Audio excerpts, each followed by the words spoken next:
Great, glad to meet Joseph Noronha of Deutsche Telecom. And first of all, I would like to understand how do you look on mobility from your side, from operators, because it's changing your business model, as I understand. What do you think about it? So I think looking at the whole operator landscape on how we are working with, especially with mobile becoming so huge. Yeah, and I think this is going to be a super disruptive force. Yes. Yeah, in some markets you think you are saturated, but in many other markets, let's take our developing markets like Romania and Poland, every month more than 50% of phones are moving from feature phones to smartphones. Every month. Yeah, if you take even markets like you've never thought about, like Saudi Arabia, the phone penetration is 245%. That means on an average, every person has 2.45 phones. Why? Yeah, and what for? Yeah, so they have different phones for different purposes, tablets, and big phones one and for small family, phones. one for friends, for instance. Yes. Yeah. So you see, this is just the start. 100% penetration is not enough. It's just growing and growing, and data usage is also increasing. So this puts operators in the conundrum that we have huge increases in data. The data is being used by applications and services which are not necessarily created by the operator. Like you have YouTube for streaming, you use WhatsApp and Line for messaging, you use Spotify for music. Yeah. Yeah, and how do we cope with this entire changing ecosystem? You see this not only in America, you see it in Europe, you see it in Russia, you even see it in developing countries. So that's where we say, how will we be relevant in the future? And that's our big challenge. And how? How do we be relevant? So would we be more of an infrastructure player? Yeah, can we provide the best quality of service, the best network, at the best cost price? Because you see this in Deutsche Telecom's strategy. This is what Tim Höttges, our CEO, says. We want to have an all IP network, both fixed and mobile. It's not good enough to be just a mobile operator. Yes. Because then you are succumb to competitive pressures, you go down the value chain. How do you be an integrated player? How do you offer bundles with partners? How do you move beyond just being an access player? And that's how we, as Deutsche Telekom, are addressing it. So you see this in consolidation in the marketplace.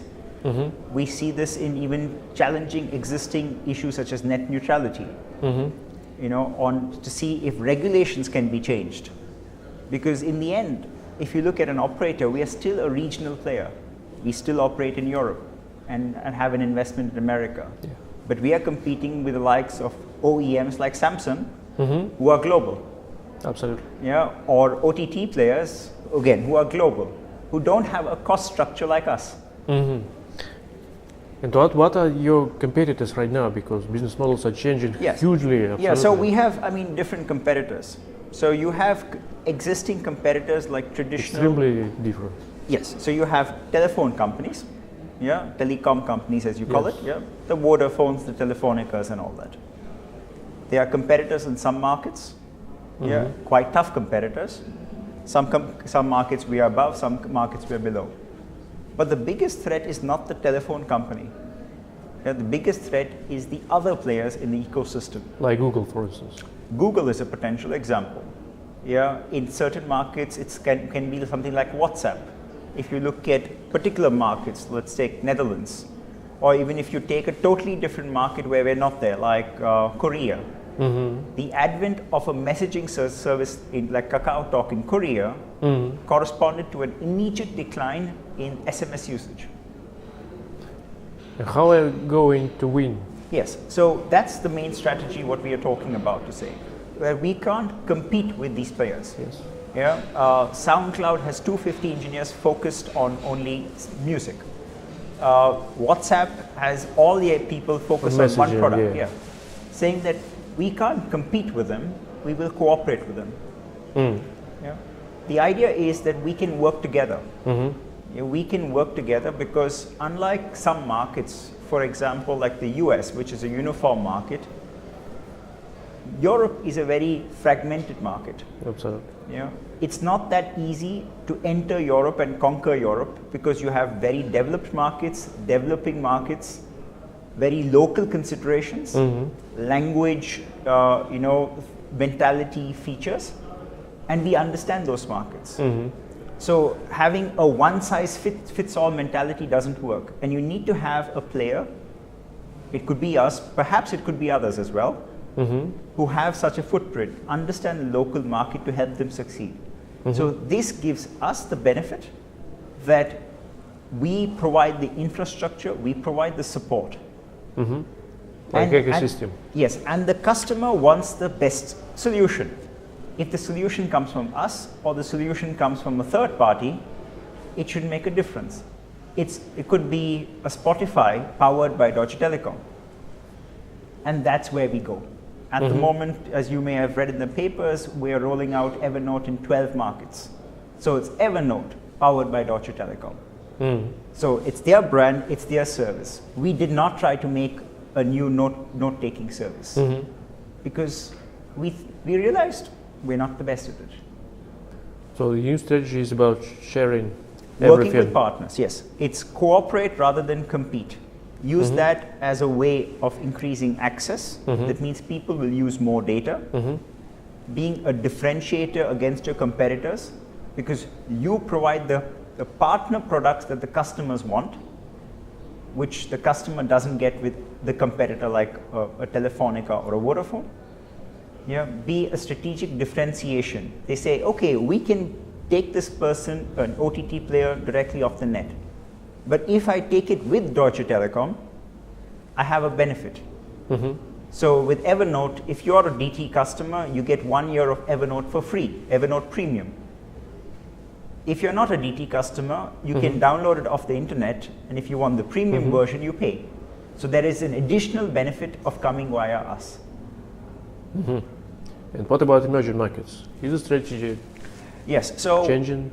So we, as DT, we'd like, at least from the CEO's perspective, like to be a European player. Yeah. And we can say, okay, we can start changing focus and going towards Africa, Asia, and all that. But they are different markets. We at the moment have an opportunity that in many of our Eastern European markets, we are becoming a more and more better player. We have still got ways to go there. Tim Hutches's philosophy by 2017 is he would like an cross-Europe all IP network, both fixed and mobile. We're not there yet. So I think this is where most CEOs will say we've got to focus. And you see this with many other bigger players, like Vodafone sold off Verizon. Yeah, because I have a market. If I start focusing on 10 different things, I do 10 different things in a poor fashion. I'd rather focus on the market I know best, a market where I can go up the value chain, yeah, a market where I can play with better players, yeah, and be a force to reckon with, rather than be a tier 2 or tier 3 players in many, many markets. And that's very difficult to govern. Yeah. So we're talking again about sharing, about competing, about something like this, yeah? About synergy. How do you think the situation on your market on 2 or 3 years term? Yeah, so I think, at least this is my personal view, that Europe is going to go towards a sense of consolidation. Yeah, so all the big players, us, Orange, Telefonica, Vodafone, they're the big players in Europe, are going towards all IP networks. That's the next stage. It helps them get a lot of benefits in cost savings. You can offer a lot of features. You can differentiate based on QoS. Of course, there are certain barriers from the European Commission, this whole topic of net neutrality and the amount of regulation. Telcos are very highly regulated. The Googles of the world are not so regulated. Yes. Now, this is to be seen in the next 2 or 3 years, where things like privacy, data security, You know, what do people do with the data? Do the OTT players get a free ride? All those things have to be dealt with at the European level. Those decisions, which will be made there, would basically determine the future of nearly all the telco players in Europe. Yeah, because if they say, no, you're not allowed to do anything, it could mean that you have to see how else you can do it. Yeah, if you're not allowed to consolidate, then it means that, well, you have to work in your markets. So it could mean that you acquire some additional players, like I think we acquired a fixed line player. We're looking at acquiring system integrations. There's companies in Eastern Europe. So we said we are going to go up the value chain there. But I guess it's a wait and watch approach to see what the EU Commission decides on lots of big policy topics, which would perhaps change the landscape in 3 years. So it's interesting. Yeah, and as I see, new trends can. So there are new businesses for operators. I see it. It's based on data. It's based on mobility. It's based on internet. What are the main for you right now? I mean, so what do we see? I mean, the big trends are, I mean, more and more mobile. Yes. Yeah, huge amount of increase in data usage. Yeah, for streaming, for gaming, for storage, you know, cloud storage. At the same time, let's take markets. It's also very topical. Like in Germany, an increase in awareness of security. Yeah, who is looking at my data? What is happening to my data? Yeah, you know. Now this may not be as important as in the US, which has a different system of data security, data privacy. So what we look at is a large number of, and at the same time, what we have been rolling out are high-speed LTE networks. So now we have networks which can actually deliver high bandwidth data. And now we have applications which consume this data. Now we need to see how these two go together. You know, does this meet our projections? Because a lot of times you build to a particular data usage. What kind of services people will use? Will they be only at home? Will they be on the move? So for example, we have a smart home platform, which brings a lot of devices from heating elements to lighting to washing machines all together. How does that contribute to how people consume and see us?